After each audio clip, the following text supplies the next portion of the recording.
Welcome to NTV business. నేను మీ భవ్య. And investment అనేది చాలా ఇంపార్టెంట్. ఎందుకంటే ఫ్యూచర్లో అదే మనకి వెల్త్ని జనరేట్ చేస్తుంది. సో ఆ వెల్త్ జనరేట్ చేయడానికి మెయిన్గా చాలామంది ఏం చెప్తుంటారంటే భూముల పైన ఇన్వెస్ట్ చేయండి అని. సో ఒకవేళ ఇన్వెస్ట్ చేయాలి అంటే ఏ సెగ్మెంట్లో పెట్టాలి, అంటే ఏ ఏరియాలో మనం ఇన్వెస్ట్ చేస్తే మనకి తొందరగా కొంచెం గ్రోత్ వస్తుంది, లేదా మెల్లగా వచ్చినా పర్వాలేదు అని అనుకుంటే ఏ ఏరియాలో ఇన్వెస్ట్ చేయొచ్చు, ఇలాంటి చాలా ఆస్పెక్ట్స్ ఆలోచిస్తూ ఉంటాం. దీనికి సంబంధించిన విషయాలన్నీ realtor oxygen founder Nandi Rameshwar Rao గారిని అడిగి తెలుసుకుందాం. సార్, ఇప్పుడు డైరెక్ట్గా ఒకవేళ ఇన్వెస్ట్ చేయాలి అనుకుని కొంత అమౌంట్ సేవ్ చేసుకున్నారు ఎవరికి తగ్గట్టు వాళ్ళు. సో వాళ్ళు ఇప్పుడున్న హైదరాబాద్ లొకాలిటీ చూద్దాం, మనం తెలంగాణలో కావచ్చు అండ్ అవుట్స్కట్స్లో చూసుకున్న ఓఆర్ఆర్ సైడ్ కావచ్చు, ట్రిపుల్ ఆర్ దగ్గరలో కావచ్చు.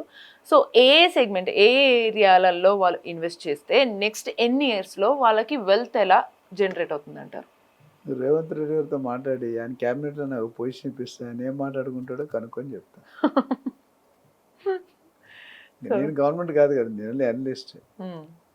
సో ఇప్పుడు నువ్వు ఎలా ఉందంటే స్వీట్ షాప్కి వెళ్ళి ఏ స్వీట్ బాగుంటుంది అని అడిగితే, స్వీట్ షాప్కి వెళ్ళాం ఏ స్వీట్ బాగుంటుంది అంటే ఏం చెప్తాడండి? అన్ని బాగుంటాయి మేడం, అన్ని ఫ్రెష్ గా నిజంగా చేస్తాం, అది కాదు. ఇప్పుడే చేస్తాం. కొన్ని 2 రోజులు ఓల్డ్, కొన్ని 3 రోజులు old ఉంటాయి, అది చెప్పడు కదా. అవును. రియల్ ఎస్టేట్ కూడా ఏ ఏరియాలో పెట్టుకున్నా పట్టిందల్లా బంగారమే. రోటీ కపడా మకాన్, తిండి బట్ట గుడి, 3 లేకపోతే ఎవడు బతకలేడు. సామాన్య ప్రజల నుంచి చెప్పేది అంటే కనీసం మీరు 100 నుండి 200 గజాలు ల్యాండ్ కొనుక్కొని పెట్టుకోండి. ఇప్పట్లో ఇందులో కుక్కటిపల్లి ఒకప్పుడు 500,000 రూపాయలు అంటే ఎవడు కొనేవాడు కాదు 30 years బ్యాక్. 2.5 లక్షలు అమ్ముతున్నారు, అవునా? So real estate investment is always better then any other investment. కొన్ని మిగతా ఇన్వెస్ట్మెంట్ కూడా మంచివే. గోల్డ్ సిల్వర్ మన పెరిగినది జీవితంలో చరిత్రలో హిస్టరీ లేదు అంత పెరిగినట్టు, అవునా? సో మీరు ఏరియాస్ వైజ్ చూసుకుంటే కంపారిటివ్లీ మన హైదరాబాద్ ప్రస్తుత పరిస్థితుల్లో north, east, west, south zone 100 kilometre పైన వెంచర్లు వచ్చాయి. యాదగిరిగుట్ట, జైరాబాద్, జడ్చర్ల, వికారాబాద్ అన్ని ఏరియాలు శ్రీశైలం అవే. కానీ వెస్ట్ జోన్లో గత గవర్నమెంట్ పెట్టిన focus infrastructure, connectivity, metro connectivity, rail connectivity, ORR, triple RR ఇవన్నిటి వల్ల వెస్ట్ జోన్ బాగా వేగంగా, అతి వేగంగా పరిగెట్టి రేట్లు బాగా 100 కోట్లు 177 కోట్లు పర్ ఎకర్ అమ్మారు. అందుకని వెస్ట్ అది ఇప్పుడు స్లోగా ఈ గవర్నమెంట్ వచ్చిన తర్వాత ఏం చేస్తుందంటే ఓవరాల్ స్టేట్ ఫోకస్ చేస్తున్నారు. లాస్ట్ పెద్ద అయినా ఒక ఏరియాని బాగా హైప్ చేశారు, which is west zone. Bengaluru highway, Mumbai highway, ఇప్పుడు శ్రీశైలం ఫోర్త్ సిటీ అని కొద్దిగా అడావిడి చేస్తున్నారు. బట్ ఒకటి గుర్తుపెట్టిన పబ్లిక్ ఏంటంటే జో దిక్తా హై ఓ బిక్తా హై. నువ్వు స్టోరీలు ఎన్ని చెప్పినా ఎవడు విన్నాడు, వింటాడా? అక్కడ ఇంప్లిమెంటేషన్ చూపించాలి. చంద్రబాబు గారు ఒకప్పుడు యునైటెడ్ ఏపీని ఎలా డెవలప్ చేశారో మన అందరికీ తెలుసు.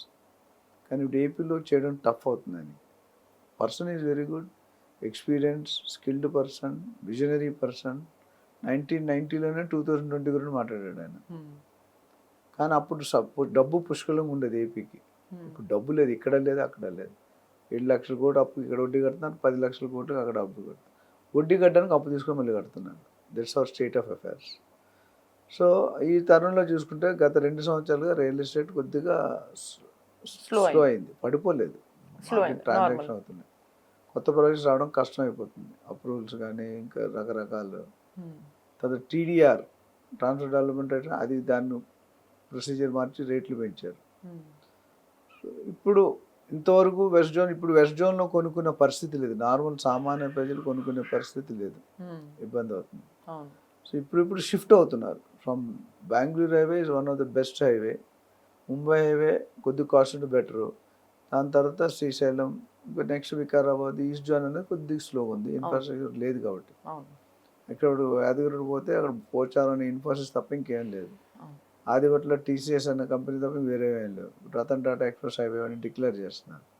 సో ఓవరాల్గా డబ్బులు ఉన్న వాళ్ళు వెస్ట్ జోన్లో పెట్టుకోవడం మంచిది, లేని వాళ్ళకు దూరంగా వెళ్ళి అటు అమరావతి, విజయవాడ, గుంటూరు అదేనా, Vizag is growing up. 2 tier cities బాగా వెళ్తున్నాయి. 1 tier అంటే హైదరాబాద్, బాంబే, ఢిల్లీ. 2 tier అంటే నిజామాబాద్, వరంగల్ ఎయిర్పోర్ట్ వచ్చాక అక్కడ బాగా పెరిగిపోయే రేట్లు. సో పెట్టుకునే వాళ్ళు ఎవరైనా పెట్టుకోవాలనుకుంటే మీ purpose again same point will come back. ఎన్ని రోజులు హోల్డ్ చేద్దాం అనుకుంటున్నారు? కొంతమంది కూతురి కట్నంగా రాస్తారు, ఒకటి కొంతమంది కొడుకు చదవడానికి డబ్బులు అమెరికా పంపించి అమ్మేసి డబ్బులు పెడదాం అనుకుంటున్నారు. There are different right. ఒక అక్క ఉందంటే తల్లిదండ్రులు లేకపోతే చెల్లిని చదివించడానికి డబ్బులు పెడతారు. So different scenarios. Whatever it is, మీ సినారియో బట్టి మేము రియల్ ఎస్టేట్ అనలిస్ట్గా రియల్ ట్రాన్సాక్షన్లో ఇన్వెస్ట్మెంట్ అడ్వైజర్ అనే సెల్ ఉంది సపరేట్. ఇన్వెస్ట్మెంట్ అంటే మనం ఇప్పటివరకు కొన్ని వేల మంది బయర్స్ ఇన్వెస్టర్ని గైడ్ చేసాం. నేను 10 సంవత్సరాల ముందు 15 సంవత్సరాల ముందు ఒక పర్సన్కి ఇక్కడ పెట్టండి అన్నాడు. ఈరోజు 15-20 టైమ్స్ అయింది 15 సంవత్సరాల్లో. 15-20 times. It's not that easy. నాకు రిఫరల్స్ బిజినెస్ అంటే మన దగ్గర మీరు సర్వీస్ తీసుకుంటే మీకు సాటిస్ఫై అయితే మీరే 10 మందికి చెప్తారు. Mouth of word. నాకు డబ్బులు ఖర్చే ఉండదు అడ్వర్టైజ్మెంట్. సర్వీస్ బాగోపోతే 1 satisfied customer will tell to only 10 people. 1 dissatisfied customer will tell to 100 people. You have to be very clear. So branding అనేది ఇంపార్టెంట్. నాకంటూ ప్రాజెక్ట్స్ చాలా మంది సార్ మీ ప్రాజెక్ట్లో నీ ప్రాజెక్ట్సే పెట్టుకుంటే చీటింగ్ మొదలు పెట్టాలి. ఎవరు వచ్చినా గొర్రెలు మంది అక్కడ ఆ ప్రాజెక్టే కొనండి అని చెప్పాలి, which I don't want. So unique one ఏంటంటే రియాలిటీ మాట్లాడుతుంది అనాలిసిస్లో. ఇప్పుడు అందరూ మార్కెట్ పడిపోయింది అంటున్నారు. జనవరి 24లో 38,000 కోట్లు కలెక్ట్ చేశారు రఫ్గా గవర్నమెంట్.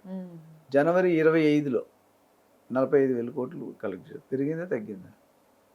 పెరిగింది, కానీ బికాజ్ ఆఫ్ సమ్ రీజన్స్ తగ్గినట్టు అనిపిస్తుంది.